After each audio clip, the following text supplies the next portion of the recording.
Hello, my name is Dan Colgan, and welcome to day 8 of my December Christmas Carol Countdown.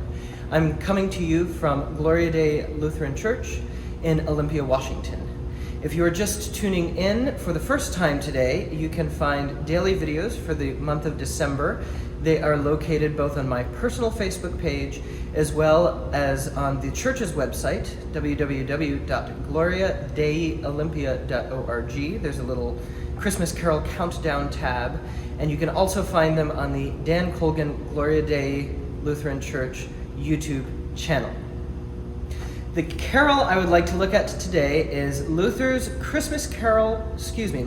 Children's Carol for Christmas Eve, titled From Heaven Above.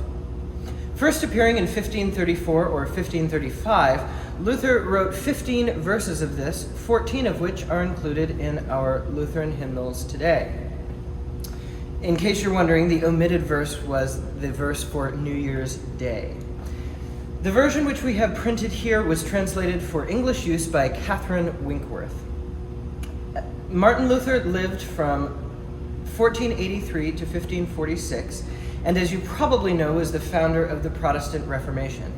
I will spare you the Luther lecture here and dive right into this carol instead. The intent for this carol, as I mentioned, was to be sung by children.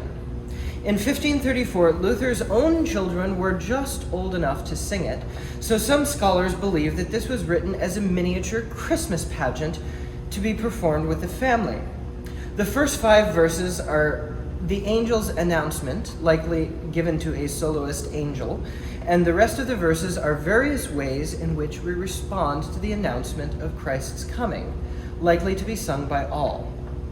In those verses of response, we find both a practical realization of what this birth means, as well as some very direct imagery to allow children to process some of the details of that. I won't read you all of the verses of this, but I would like to read a couple. I'll read verses 1, 7, 11, and 12 to give you a taste of this. As Luther commented, and I must admit this is one of my favorite all-time quotes from Luther, he said, quote, "If we wish to train children, we must become children with them. From heaven above to earth I come, to bear good news to every home. Glad tidings of great joy I bring to all the world, and gladly sing.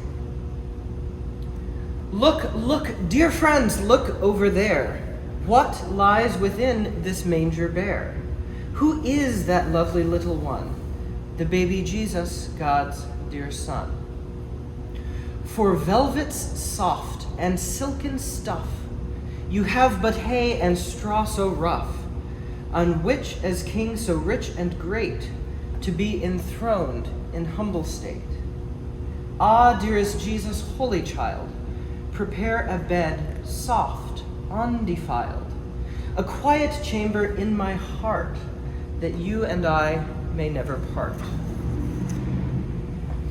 The original tune for this was one familiar to children at the time. It was a ring dance with the opening words, "Good news from far abroad I bring." Luther used that melody to tell the Christmas story. Well, as things go, Luther soon decided that what he wrote should have a new melody, so he composed one for this text just 4 years later in 1539. In typical Lutheran fashion, he requested that his name be dropped as the composer, likely because of his desire to foster a sense of community ownership with this music that had been created. In a publication entitled Popular Music and Music for the Church, Daniel Zager comments that Luther's decision to write a new tune for this was made likely because Luther was seeking to draw a distinction between styles of music used at home and at play and styles of music used in the church. You'll notice as I play this new melody that it has the same bounce as a number of Luther's other well-known tunes, particularly that of A Mighty Fortress.